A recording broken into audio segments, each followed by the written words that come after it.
Hello everyone, hope you all are fine.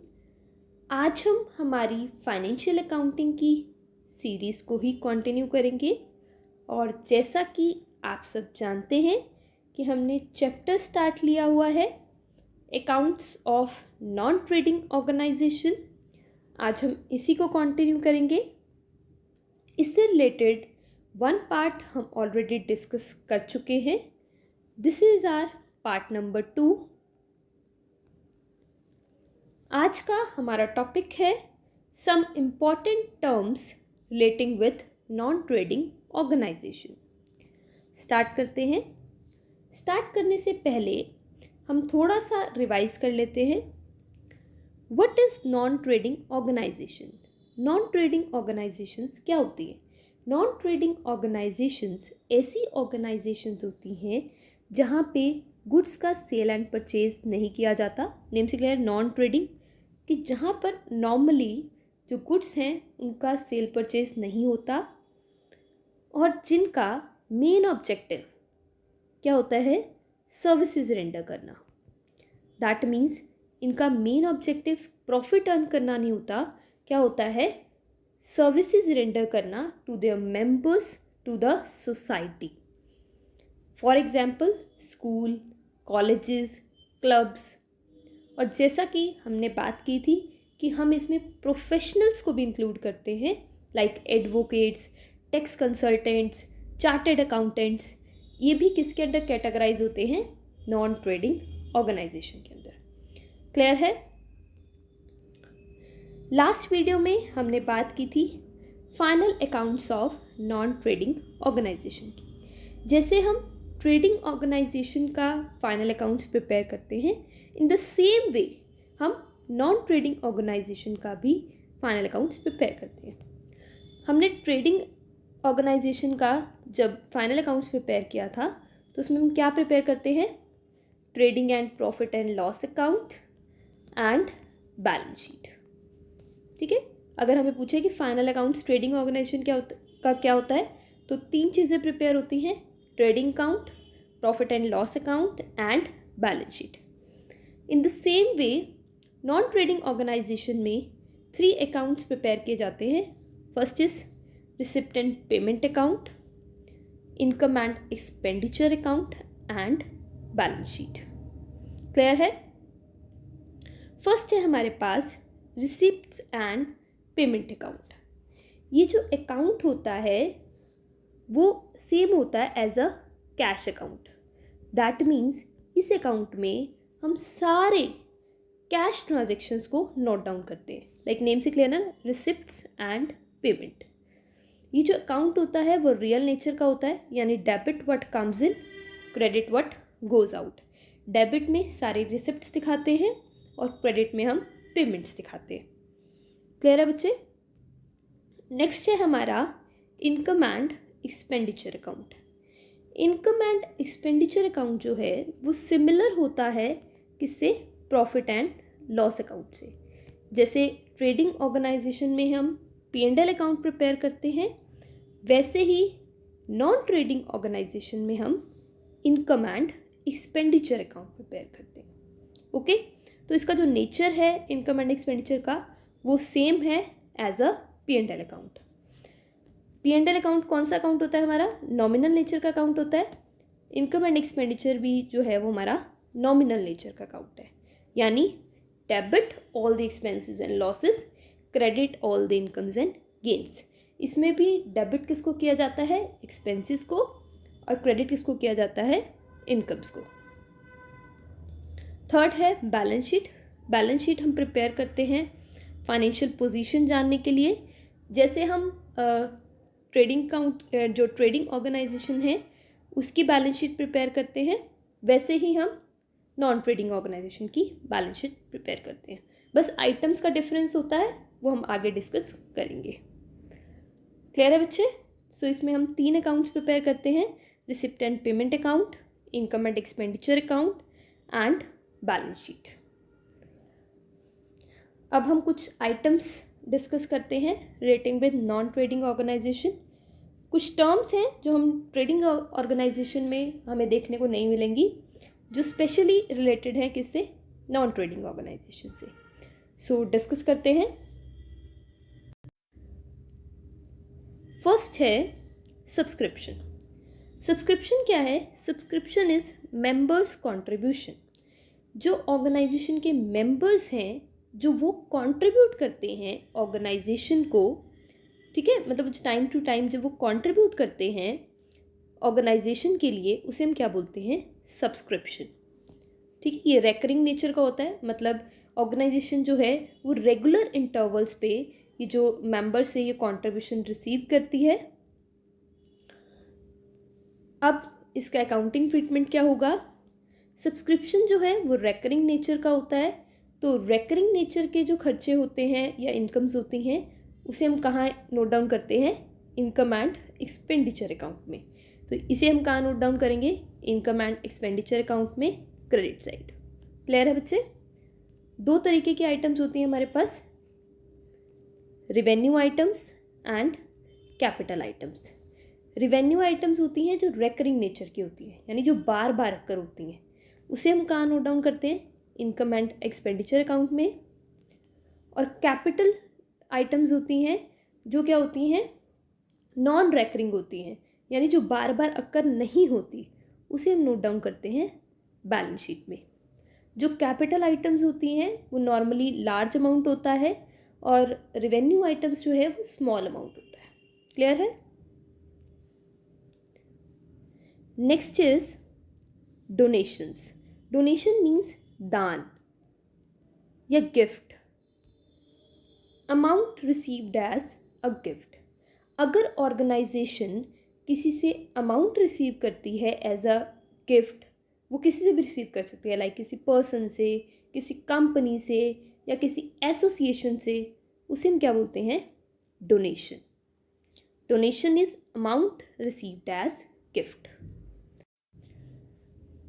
अब donations हमारे पास बेसिकली टू टाइप्स की होती हैं। First is general donation and second one is specific donation. General donation means जब आप जनरली बस नॉर्मली कुछ पैसा डोनेट कर देते हो ऑर्गेनाइजेशन को, that is general donation. Second is specific donation, जब आप पैसा देते हो ऑर्गेनाइजेशन को एक स्पेसिफिक पर्पस के लिए, तो उसे हम क्या बोलेंगे? Specific donation. फॉर एग्जाम्पल, आपने 1 लाख रुपीज़ कॉलेज को डोनेट किए, ठीक है, और कुछ स्पेसिफाई नहीं किया कि आपको इसको कॉलेज ग्राउंड में लगाना है या डिपार्टमेंट्स में लगाना है या लाइब्रेरी में इन्वेस्ट करना है, ठीक है, कुछ भी स्पेसिफाई नहीं किया, तो वो क्या है? General donation. मतलब अब इस डोनेशन को कॉलेज अपने अकॉर्डिंग यूज़ कर सकता है। Next is specific donation. अब आपने 1 लाख रुपीज़ कॉलेज को दिए और आपने बोला कि आपको इस डोनेशन से लाइब्रेरी को अपग्रेड करना है, लाइब्रेरी में नई बुक्स लेकर आनी है, तो अब कॉलेज को वो पैसा कहाँ पे इन्वेस्ट करना है? लाइब्रेरी में। तो वो क्या हो गई? स्पेसिफिक डोनेशन, मतलब एक पर्पस के लिए आपने पैसा डोनेट किया। क्लियर है? अब इसका ट्रीटमेंट देखते हैं। जनरल डोनेशन की बात करें तो हम दो पार्ट्स में इसको बाइफर्केट करेंगे। First is when there is large amount and second one is when there is small amount. अगर जनरल डोनेशन में ऑर्गेनाइजेशन जो है वो लार्ज अमाउंट रिसीव करती है, तो आपको पता है डोनेशंस में लार्ज अमाउंट कभी कभी रिसीव होता है, यानी वो नॉन रेकरिंग नेचर का हो गया, तो उसे हम क्या मान लेंगे? Capital receipt. और उसे कहाँ शो करेंगे? बैलेंस शीट की लाइबिलिटी साइड। और अगर स्मॉल अमाउंट है तो देखो डोनेशंस में स्मॉल अमाउंट तो हम नॉर्मली रिसीव करते रहते हैं, तो उसे रेकरिंग नेचर का हम मान लेंगे और उसे कहाँ शो करेंगे? इनकम एंड एक्सपेंडिचर की क्रेडिट साइड में। क्लियर है? और सेकंड है स्पेसिफिक डोनेशन। स्पेसिफिक डोनेशन तो अब आपको एक स्पेसिफिक पर्पस के लिए यूज़ करनी है, तो ये क्या है? हमारी नॉन रेकरिंग है, तो ये कहाँ पर आ जाएगा? बैलेंस शीट की लाइबिलिटी साइड में। क्लियर है बच्चे? नेक्स्ट है हमारे पास लीगेसी, या जिसको हम बोलते हैं वसीयत। Amount received as per will, अगर ऑर्गेनाइजेशन कोई अमाउंट रिसीव करती है as per will of any person, will means वसीयत होती है, लाइक किसी पर्सन ने अपनी वसीयत में लिख दिया कि मेरी डेथ के बाद ये जो मेरी प्रॉपर्टी का कुछ हिस्सा इस पर्टिकुलर ऑर्गेनाइजेशन को दे दिया जाए। तो अगर इस तरीके से ऑर्गेनाइजेशन कुछ रिसीव करती है तो उसे हम क्या बोलते हैं, लीगेसी। क्लियर है? अब इसका अकाउंटिंग ट्रीटमेंट देखते हैं। देखो, अगर इसका अमाउंट लार्ज है तो उसे हम क्या मान लेंगे, कैपिटल रिसिप्ट, नॉन रेकरिंग, और ये कहाँ पर आ जाएगा, बैलेंस शीट की लायबिलिटी साइड में। और अगर स्मॉल अमाउंट है तो इसको हम रिवेन्यू नेचर का मान लेंगे और ये कहाँ जाएगा, इनकम एंड एक्सपेंडिचर की क्रेडिट साइड। बच्चे इतना ध्यान रखना, कोई भी लार्ज अमाउंट होगा तो उसको हम क्या कंसीडर करेंगे, कैपिटल, और उसको कहाँ शो करेंगे, बैलेंस शीट में। क्लियर है? सो हमने डिस्कस किए 3 आइटम्स। सब्सक्रिप्शंस क्या है, मेंबर्स कंट्रीब्यूशन, जो मेंबर्स कंट्रीब्यूट करते हैं टाइम टू टाइम ऑर्गेनाइजेशन के लिए। सेकंड इज डोनेशन क्या है, जो as a gift organisation receive करती है डिफरेंट पर्सन से, कंपनी से या एसोसिएशन से। थर्ड इज लीगेसी, कुछ जो amount as per the will of any other person हम रिसीव करते हैं उसे हम क्या कहेंगे, लीगेसी। मतलब किसी की वसीयत में अगर मेंशन है और उससे हम अमाउंट रिसीव करेंगे तो उसे हम क्या बोलेंगे, लीगेसी। नेक्स्ट टर्म है हमारे पास एंट्रेंस फी। नेम से क्लियर है, एंट्रेंस। मैंने आपको बताया था कि कोई भी पर्सन कैसे मेंबर बन सकता है ऑर्गेनाइजेशन का। अगर किसी भी पर्सन को ऑर्गेनाइजेशन का मेंबर बनना होता है तो उसे कुछ अमाउंट पे करना पड़ता है, उसे हम क्या बोलते हैं, entrance fee. Amount that a person pays to become a member of organisation, वो अमाउंट जो पर्सन को पे करना पड़ता है ऑर्गेनाइजेशन का मेंबर बनने के लिए, उसे हम क्या बोलेंगे, एंट्रेंस फी। जनरली हम इसे ट्रीट करते हैं capital receipt, because non recurring nature का है, तो इसे हम बैलेंस शीट की लायबिलिटी साइड में नोट डाउन करते हैं। बट कुछ अकाउंटेंट्स कहते हैं कि इसे हमें रिवेन्यू नेचर का ट्रीट करना चाहिए और इसको शो करना चाहिए इनकम एंड एक्सपेंडिचर की क्रेडिट साइड में।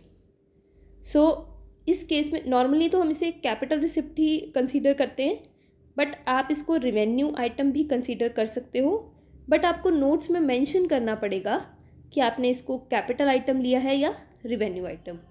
क्लियर है?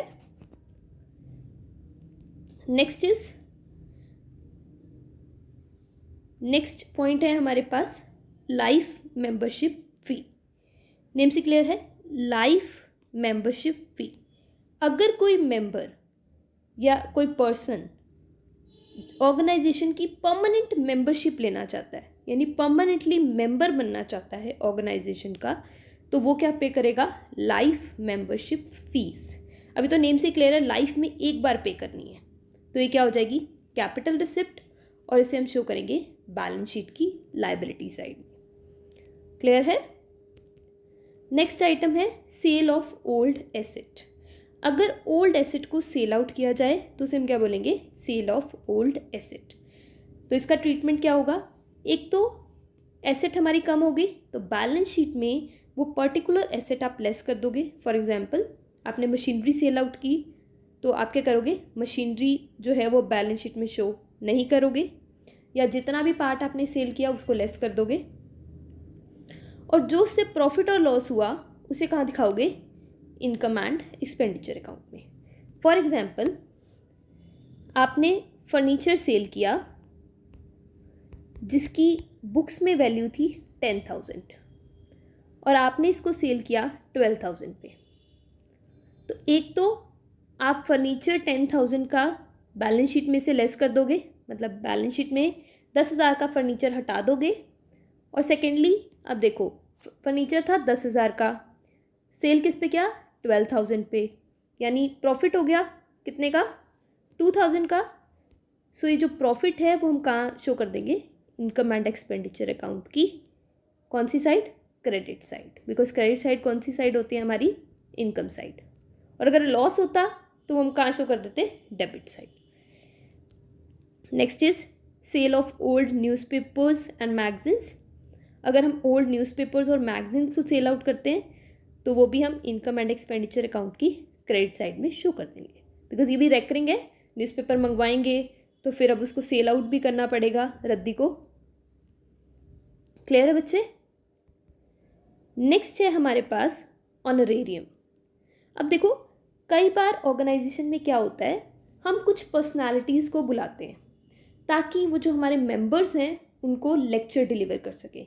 आपने अपने कॉलेजेस में भी देखा होगा कि कुछ पर्सनालिटीज़ आती हैं जो आपको लेक्चर डिलीवर करती हैं, तो जो अमाउंट उनको पे किया जाता है उसे हम क्या बोलते हैं, ऑनरेरियम। या फिर जो उनको बुके वगैरह दिया जाता है वो किस में, वो एक्सपेंसेस किस में इंक्लूड करते हैं हम, ऑनरेरियम में। Amount paid to outstanding personalities for delivering lectures to its members को लेक्चर्स देने के लिए, तो उससे हम क्या कहते हैं, ऑनरेरियम। फॉर एग्जांपल आपने ऑर्गेनाइजेशन में किसी को बुलाया है कि वो स्किल्स पे लेक्चर दे या फिर वो सोशल वर्क पे लेक्चर दे। क्लियर है, जो आप उनको पे करोगे वो क्या होगा, ऑनरेरियम। अब इसका ट्रीटमेंट क्या होगा, ये आपकी क्या है, पेमेंट है, एक्सपेंडिचर है और ये रेकरिंग नेचर की है, रिवेन्यू पेमेंट मानेंगे और इसको शो करेंगे debit side of income and expenditure account में। क्लियर है बच्चे। नेक्स्ट आइटम है हमारे पास ग्रांट फ्रॉम गवर्नमेंट, कि हम डोनेशन गवर्नमेंट से रिसीव करते हैं उसे हम क्या बोलते हैं, ग्रांट फ्रॉम गवर्नमेंट। अब जैसा कि हमने बात की थी कि जो ये ऑर्गेनाइजेशन होती है वो नॉन फॉर प्रॉफिट ऑर्गेनाइजेशन होती है। इनका मेन मोटिव क्या होता है, सर्विस देना, ना कि प्रॉफिट टर्न करना। तो गवर्नमेंट भी इनमें कंट्रीब्यूट करती है।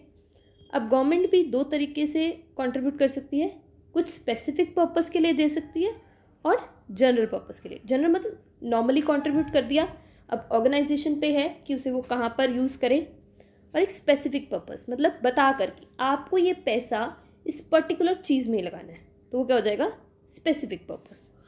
तो अगर स्पेसिफिक पर्पस के लिए हमने ग्रांट रिसीव किया है तो वो कहाँ आ जाएगी, बैलेंस शीट में लायबिलिटी साइड, और जनरल पर्पस के लिए है तो इनकम एंड एक्सपेंडिचर की क्रेडिट साइड। क्लियर है। नेक्स्ट है हमारे पास रिवेन्यू आइटम्स। जो भी सारे रिवेन्यू आइटम्स हैं वो कहाँ पर आएंगे, इनकम एंड एक्सपेंडिचर अकाउंट की डेबिट साइड। मतलब जो भी हमारे रिवेन्यू एक्सपेंडिचर्स हैं वो कहाँ शो करेंगे हम, इनकम एंड एक्सपेंडिचर की debit side. For example electricity pay करना, telephone charges, salaries, postage, printing and stationery, मतलब जो रेकरिंग नेचर के एक्सपेंसेस हैं वो सारे किस में आ जाएंगे, रिवेन्यू एक्सपेंसेस में। क्लियर है। एक्सपेंसेस हैं तो डेबिट साइड, मैंने आपको बताया था कि नॉमिनल अकाउंट है, debit all the expenses and losses, credit all the incomes and gains. Next है revenue receipts. Revenue receipts means जो हमारे रेकरिंग रिसिप्ट्स है, बार बार होने वाली रिसिप्ट्स, इसे हम कहाँ लिखेंगे, इनकम एंड एक्सपेंडिचर की credit side, like subscription, small donation, interest. ठीक है, ये सब किस में आ जाएगा हमारा, रिवेन्यू रिसिप्ट्स में। Next is capital expenditure. जो भी हम कैपिटल एक्सपेंडिचर करते हैं वो कहाँ पे आता है, बैलेंस शीट की एसेट साइड। लाइक हमने फर्नीचर परचेज किया, ये क्या है, कैपिटल एक्सपेंडिचर है, तो इसे हम इनकम एंड एक्सपेंडिचर में शो नहीं करते, इसे हम कहाँ शो करेंगे, बैलेंस शीट में।